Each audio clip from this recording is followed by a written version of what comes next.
ان کی یہ جو ٹائم ہے، یعنی کہ ہے نا کہ جب بچہ 7 سال کا ہوا تو نماز کی ترغیب دو، 10 سال میں تنبیہ کرو، یعنی کہ 10 سال ایکچولی ایج ہوتی ہے اسلامک اعتبار سے کنسیڈریشن کی. اس سے پہلے تو ہم بولیں گے بچپن، ٹھیک ہے نا، اس سے پہلے تو ہم کیا بولیں گے کہ بچپن ہے، ابھی عقل نہیں ہے، ابھی اتنا شعور نہیں ہے، ابھی اتنا سمجھ نہیں ہے. پر 10 سال کے بعد انسان کے اندر سمجھ بوجھ پیدا ہو جاتی ہے. تو یہ جو میری بہنوں، یہ جو 10 سال کی جو زندگی ہے نا، یہاں سے ہم نوٹ کریں کہ 10 سال سے 20 سال تک کی عمر، کیونکہ ٹین ایج سب سے خطرناک ایج رہتی، اس میں ہم اپنی اولاد کو اچھے سے مولڈ کریں، دینی جو ہے ان کے اندر رجحان پیدا کریں، دینی اداروں سے ان کو جوڑیں، دینی جو ہے محفلوں میں ان کو جو ہے جوڑنے کی کوشش کریں. تو اس کے بعد یہ وقت میں انہوں جو دین سیکھیں گے نا، وہ ہمیشہ ان کی زندگی میں قائم رہے گا، ہمیشہ ان کی زندگی میں جو ہے ساتھ رہے گا. پر ہم کیا ہے کہ ابھی بچہ چھوٹا ہے، چھوٹا، پھر اس کے بعد بچہ ٹین ایج کا ہوتا تو اور زیادہ باغی ہو جاتا، اپنی منمانی کی زندگی گزارتا. اس کے بعد تقریباً 20-25 سال گزرنے کے بعد جب احساس ہوتا ارے رے زندگی کیسا گزار لیے، اب وہ ایج میں کوئی بیٹھا ہوا ہے تجوید پڑھنے کے لیے، کوئی بیٹھا ہوا ہے سورے پیچھے کے یاد کرنے کے لیے، کوئی بیٹھا ہوا ہے قرآن کی تفسیر کو سمجھنے کے لیے. اور یہی سیم غلطی ہم کر چکے ہیں، رائٹ؟ ہم اپنا دیکھ لو نا، ابھی ہم اپنا دیکھ لو، اگر ہم اپنا پاس دیکھیں گے تو ہم کیا کریں، ہم اپنی 10 سال کی زندگی، 15 ایئرس ٹین ایج ہماری گزری، اس کے بعد ہم اپنی دنیا کی زندگی، پڑھائی میں، ٹیوشنز میں، اپنے کھیل کود میں، اپنی انجوائمنٹ انٹرٹینمنٹ ساری، اب 20-25 سال 30 سال کی عمر جب آئی تو اب احساس ہو رہا آئی تجوید ہی نہیں آتا، ارے قرآن کو تو کبھی ترجمے سے آج تک ہم پڑھے ہی نہیں، اب پہلے بار ہم جو ہے تفسیر پڑھے، پہلے بار سیرت پڑھے ہم، ٹھیک ہے نا، یہ ایج میں کیوں ہم یہ غلطی اپنے بچوں کے ساتھ کریں، کیوں ریپیٹ کریں ہم؟ کیا ابھی عقل نہیں آئی؟ کیا اب سمجھ میں نہیں آیا؟ میں تو بار بار جو ہے اپنے جتنے بھی رشتہ دار ہیں میں ان کو یہی کہتی ہوں کہ بھائی جو غلطی ہم کر لیے اب ہم کو ریپیٹ نہیں کرنے کا ہے.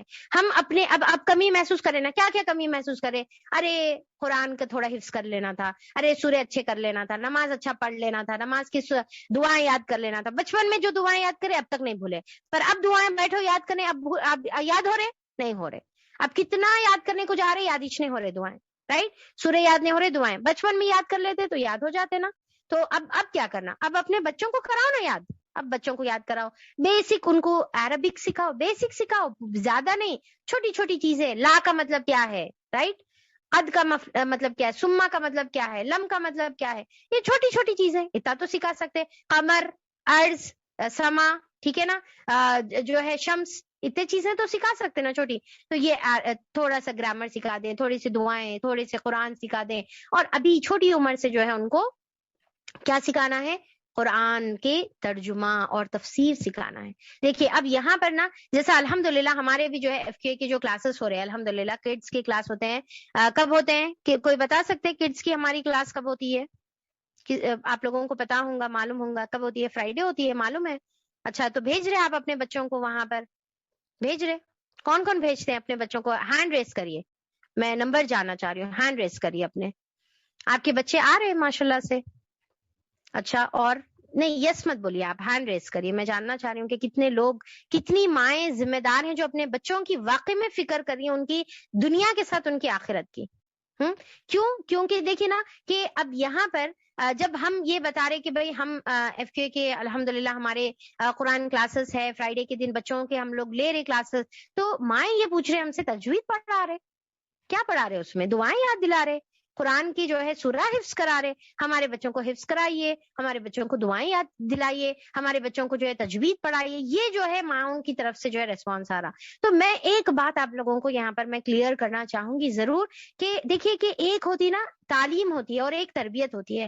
تعلیم کا مطلب کیا ہے؟ آپ ان کو جو ہے ایجوکیٹ کر رہے، آپ ان کو جو ہے یعنی کہ آرٹ آف ریسیٹیشن پڑھا رہے، تجوید بتا رہے، قرآن کیسا پڑھنا بتا رہے، حفظ بھی کروا دے رہے، ٹھیک ہے نا، ماشاءاللہ سے حفظ کروا دے رہے، آپ دعائیں یاد دلا دے رہے. پر کیا دعائیں یاد دلانے سے، حفظ کرانے سے اچھا، یا آپ میرے کو ریسپانس دینا ہے، میرے کو آپ کا جواب چاہیے میری بہنوں، کہ حفظ کرانے سے، دعائیں یاد کرانے سے، تجوید پڑھانے سے کیا آپ کے بچے کے اخلاق اچھے ہوں گے؟ بتائیے. کیا آپ کے بچے کا اللہ تعالیٰ سے تعلق اچھا ہوگا؟ کیا آپ کے بچے کا سنت کی طرف محبت پیدا ہوگی؟ کیا آپ کے بچے کے اخلاق، لوگوں کے ساتھ معاملات اچھے ہوں گے؟ یہ ہو سکتا؟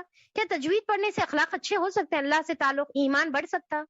اس کا جو ہے جو احسان کا لیول ہے، اس کا جو یعنی کہ اخلاص کا لیول ہے، کیا وہ بڑھ سکتا؟ یہ تعلیم سے نہیں ہوتا ہے، یہ تربیت سے ہوتا ہے۔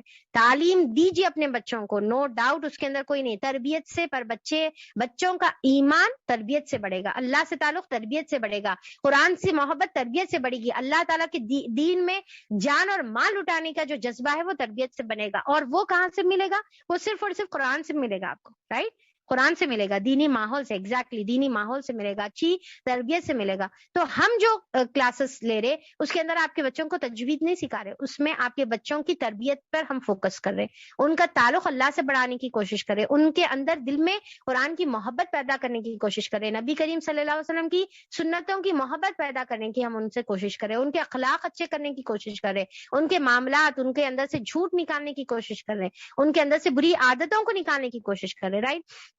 تو آپ یہ مت سوچیے اگر آپ کے بچے پورا ہفتہ جو ہے کوئی ٹیوشنز جاتے ہیں، اگر کوئی جو ہے مسجد جاتے ہیں، تو آپ ایک دن ان سے چھٹی کروائیے، اتنا یعنی کہ یہ اتنا زیادہ ورتھ جو ہے اٹینڈنگ کلاس ہے کہ آپ ان کی جو ہے مولوی صاحب سے بول کر چھٹی کروائیے، مسجد سے چھٹی کروائیے، آپ جو ہے ان کی ٹیوشن سے چھٹی کروائیے، اور ایک دن اپنے بچے کو آپ قرآن کی کلاس میں بھیجیے۔ ورنہ پھر آپ دیکھیے کہ صرف اگر آپ تعلیم دے دے کر اپنے بچے کو اس فتنے کے ماحول میں چھوڑ دیں گے نا، پھر وہ تعلیم آپ کے بچے کو یہ فتنوں سے نہیں بچا سکے گی، یہ فتنوں سے وہ تعلیم نہیں بچا سکے، اس کے دل میں حفظ رہیں گا، پر وہ دل کا حفظ جو ہے اس کے عمل میں کبھی نہیں آئے گا، اس کی جو ہے فتنوں سے بچنے کی شیلڈ وہ کبھی نہیں بنے گا۔ اپنی ہر ایک چیز کی اپنی فضیلت ہے، ڈیفینیٹلی کوئی اس کا انکار نہیں ہے، حفظ کی اپنی فضیلت ہے، دعائیں یاد کرنے کی اپنی فضیلت ہے، پر کیا ہے کہ آپ کو تربیت امپورٹنٹ ہے کہ اس فتنے کے ماحول میں ایک بچی جہاں پر کیسے کیسے فتنے ہیں،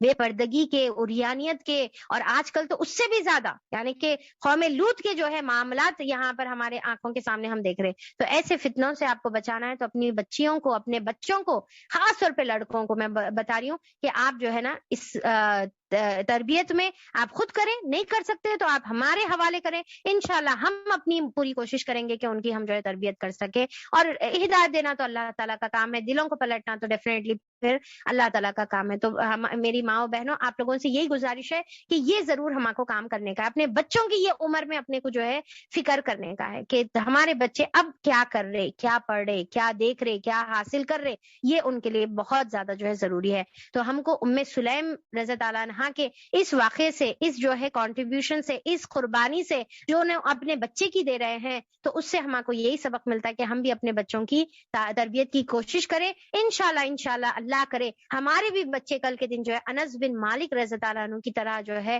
بڑے ہو اور ایسی زندگی جو ہے وہ گزارے، اور ایسی جو ہے اپنی زندگی اللہ تعالیٰ کی راہ میں لگانے والے بنے۔